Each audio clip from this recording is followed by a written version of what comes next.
Assalamualaikum warahmatullahi wabarakatuh.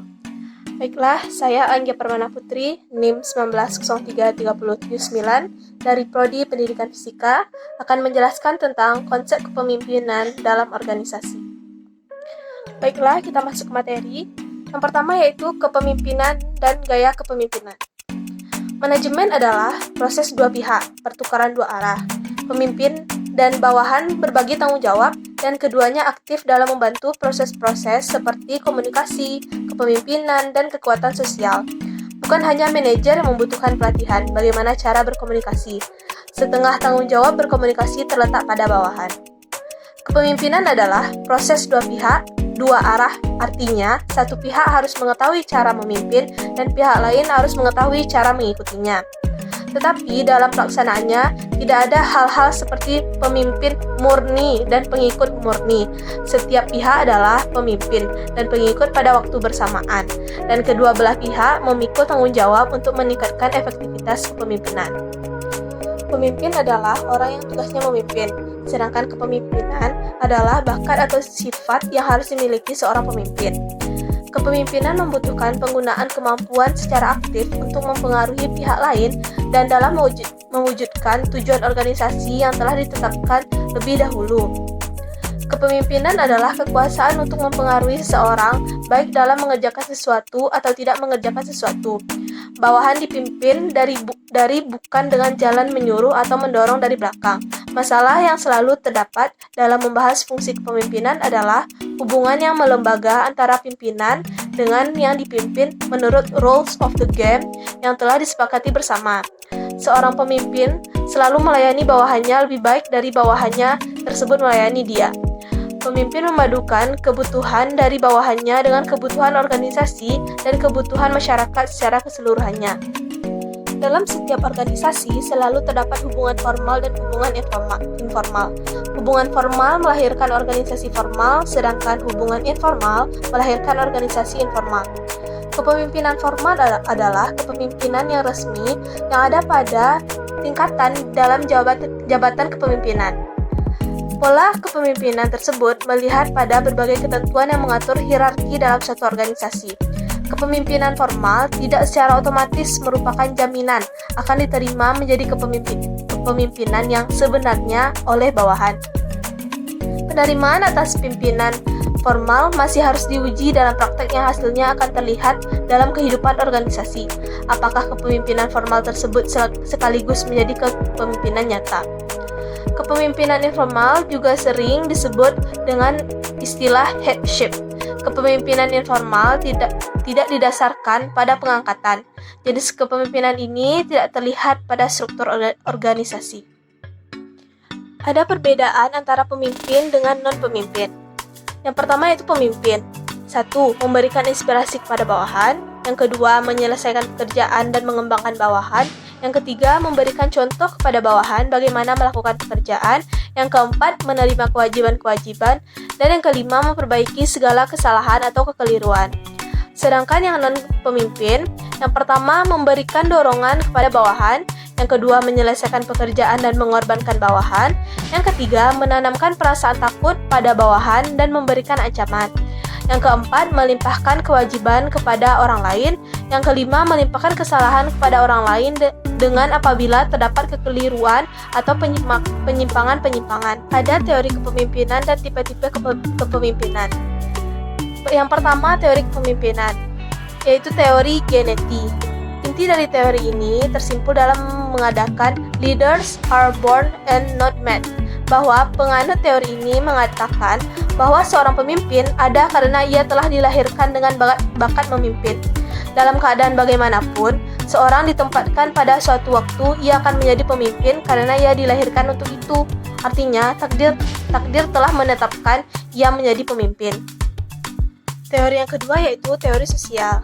Jika teori genetis mengatakan bahwa leaders are born and not made, maka teori sosial mengatakan sebaliknya, yaitu leaders are made and not born. Penganut teori ini berpendapat bahwa setiap orang akan dapat menjadi pemimpin apabila diberi pendidikan dan kesempatan untuk itu. Yang ketiga yaitu teori ekologis. Teori ini merupakan penyempurnaan dari kedua teori genetis dan teori sosial. Penganut teori ini berpendapat bahwa seseorang hanya dapat menjadi pemimpin yang baik apabila pada waktu lahirnya telah memiliki bakat-bakat kepemimpinan, bakat mana kemudian dikembangkan melalui pendidikan yang teratur dan pengalaman-pengalaman yang memungkinkannya untuk mengembangkan lebih lanjut bakat-bakat yang memang telah dimilikinya. Teori ini menggabungkan segi-segi positif dari kedua teori genetis dan teori sosial, dan dapat dikatakan teori ini yang paling baik dari teori-teori kepemimpinan. Namun demikian, penyelidikan yang jauh yang lebih mendalam masih diperlukan untuk dapat mengatakan secara pasti apa faktor-faktor yang menyebabkan seseorang timbul sebagai pemimpin yang baik. Selanjutnya, tipe kepemimpinan otokratis. Adapun ciri-ciri pemimpin ini, yang pertama, menganggap bahwa organisasi adalah milik pribadi. Yang kedua, mengidentikan tujuan pribadi dengan tujuan organisasi. Yang ketiga, menganggap bahwa bawahan adalah sebagai alat semata-mata. Yang keempat, tidak mau menerima kritik, saran, dan pendapat dari orang lain karena dia menganggap dialah yang paling benar. Yang kelima, selalu bergantung pada kekuasaan formal. Yang terakhir, dalam menggerakkan bawahan sering mempergunakan pendekatan yang mengandung unsur paksaan dan ancaman. Selanjutnya yaitu tipe kepemimpinan militeristis. Adapun sifat-sifat seorang pemimpin yang bertipe militeristis yaitu yang pertama, dalam menggerakkan bawahan untuk yang telah ditetapkan, perintah mencapai tujuan digunakan sebagai alat utama. Yang kedua, dalam menggerakkan bawahan sangat suka menggunakan pangkat dan jabatannya. Yang ketiga, senang kepada formalitas yang berlebihan. Yang keempat, menuntut disiplin yang tinggi dan kepatuhan mutlak dari bawahan. Yang kelima, tidak mau menerima kritik dari bawahan. Dan yang keenam, menggemari upacara-upacara untuk berbagai keadaan. Selanjutnya yaitu tipe pemimpin paternalistis. Adapun sifat-sifat umum dari tipe pemimpin paternalistis, yang pertama, menganggap bawahannya sebagai manusia yang tidak dewasa. Yang kedua, bersikap selalu melindungi bawahan. Yang ketiga, jarang memberikan kesempatan kepada bawahannya untuk mengambil keputusan, karena itu jarang dan pelimpahan wewenang. Yang keempat, jarang memberikan kesempatan kepada bawahannya untuk mengembangkan inisiatif daya kreasi. Dan yang terakhir, yang kelima, sering menganggap dirinya maha tahu. Selanjutnya yaitu tipe kepemimpinan karismatik. Tipe kepemimpinan ini mempunyai daya tarik yang amat besar, dan karenanya mempunyai pengikut yang sangat besar. Kebanyakan para pengikut menjelaskan mengapa mereka menjadi pengikut pemimpin seperti ini. Pengetahuan tentang faktor penyebab karena kurangnya seorang pemimpin yang karismatik, maka sering hanya dikatakan bahwa pemimpin yang demikian diberkahi dengan kekuatan gaib. Perlu dikemukakan bahwa kekayaan, umur, kesehatan, profil pendidikan, dan sebagainya tidak dapat digunakan sebagai kriteria tipe pemimpin karismatik. Selanjutnya, tipe kepemimpinan demokratis. Adapun ciri-cirinya, yang pertama, dalam proses menggerakkan bawahan selalu bertitik tolak dari pendapat bahwa manusia itu adalah makhluk yang termulia di dunia. Yang kedua, selalu berusaha menselaraskan kepentingan dan tujuan pribadi dengan kepentingan organisasi. Yang ketiga, senang menerima saran, pendapat, dan bahkan dari kritikan bawahannya. Yang keempat, mentolerir bawahan yang membuat kesalahan dan memberikan pendidikan kepada bawahan agar jangan membuat kesalahan yang tidak mengurangi daya kreativitas, inisiatif, dan prakarsa dari bawahan. Yang kelima, lebih menitik beratkan kerjasama dalam mencapai tujuan. Yang keenam, selalu berusaha untuk menjadikan bawahannya lebih sukses daripadanya. Dan yang ketujuh, berusaha mengembangkan kapasitas diri pribadinya sebagai pemimpin. Adapun syarat-syarat ideal yang harus dimiliki oleh seorang pemimpin. Yang pertama, pendidikan umum yang luas. Yang kedua, pemimpin yang baik adalah pemimpin yang generalis, yang baik juga. Yang ketiga, kemampuan berkembang secara mental. Yang keempat, ingin tahu. Yang kelima, kemampuan analitis. Yang keenam, memiliki daya ingat yang kuat. Yang ketujuh, mempunyai kapasitas integratif. Yang kedelapan, keterampilan berkomunikasi. Yang kesembilan, keterampilan mendidik. Yang kesepuluh, personalitas dan objektivitas. Dan yang kesebelas, pragmatisme. Yang ke-12, mempunyai naluri untuk prioritas. Yang ke-13, sederhana. Yang ke-14, berani. Dan yang terakhir, yang ke-15, tegas dan sebagainya. Arus komunikasi dari atasan ke bawahan tidaklah selalu berjalan lancar, tetapi dipengaruhi oleh beberapa faktor. Yang pertama yaitu keterbukaan. Kurangnya sifat terbuka di antara pemimpin dan bawahan akan menyebabkan hambatan atau penolakan dalam menyampaikan pesan dan gangguan dalam pesan. Umumnya, para pemimpin tidak begitu memperhatikan arus komunikasi ke bawah. Pimpinan mau memberikan informasi ke bawah bila mereka merasa bahwa pesan itu penting bagi penyelesaian tugas. Tetapi bila satu pesan tidak relevan dengan tugas, pesan tersebut dipegangnya. Yang kedua yaitu kepercayaan pada pesan tulisan.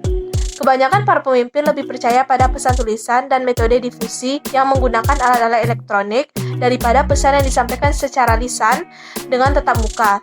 Hal ini menjadikan pemimpin lebih banyak menyampaikan pesan secara tertulis berupa buletin, manual yang mahal, bukti, dan film sebagai kontak personal secara tatap muka antara atasan dan bawahan. Yang ketiga yaitu pesan yang berlebihan.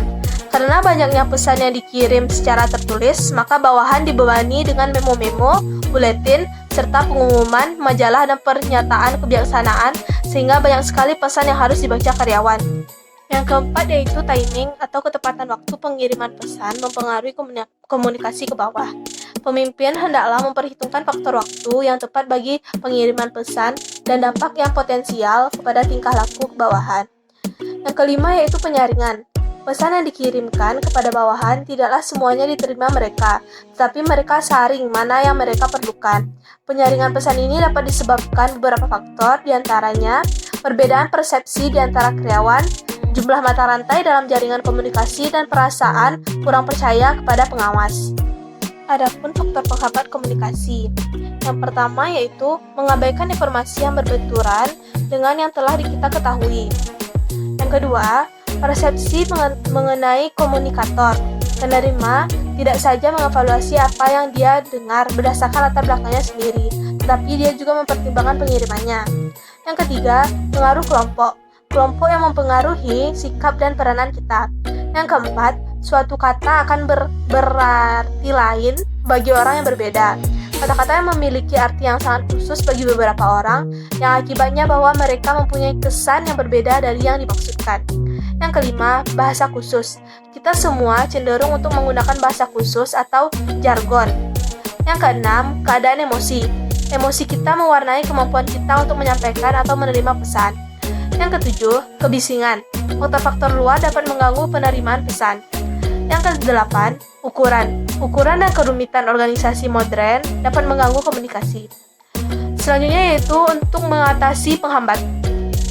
Yang pertama, untuk mengatasi hambatan-hambatan yaitu menyesuaikan diri dengan dunia penerima. Berusahalah sebaik-baiknya agar dia menerima pesan yang ingin disampaikan, memahami kebutuhan dan reaksi potensial, menggunakan empati dan menempatkan diri kita sendiri dalam posisinya. Yang kedua, gunakan umpan balik. Yang ketiga, gunakan sarana penguat. Yang keempat, gunakan komunikasi tatap muka. Yang kelima, gunakan bahasa yang sederhana dan langsung. Yang keenam, ikuti perkataan dan perbuatan. Sekian yang dapat saya sampaikan tentang konsep kepemimpinan dalam organisasi. Apabila ada kesalahan, saya mohon maaf. Wabillahi taufiq wal hidayah. Assalamualaikum warahmatullahi wabarakatuh.